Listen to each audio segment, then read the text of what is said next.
भारतीय वायुदल आणि नाशिक जिल्हा प्रशासनाच्या माध्यमातून गंगापूर धरण परिसरात उद्यापासून 2 दिवस होणाऱ्या एरोबॅटिक शोमध्ये सूर्यकिरण लढाऊ विमानं तिरंगा साकारणार आहेत.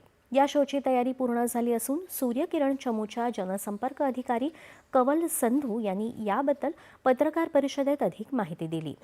सूर्यकिरण शोच्या प्रात्यक्षिकांसाठी हॉक MK-132 या स्वदेशी प्रशिक्षणार्थी विमानांचा वापर केला जाणार आहे.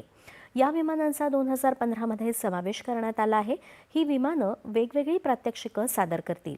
त्यासाठी या विमानात केलेल्या तांत्रिक सुधारणाही नाशिक इथंच करण्यात आल्या आहेत.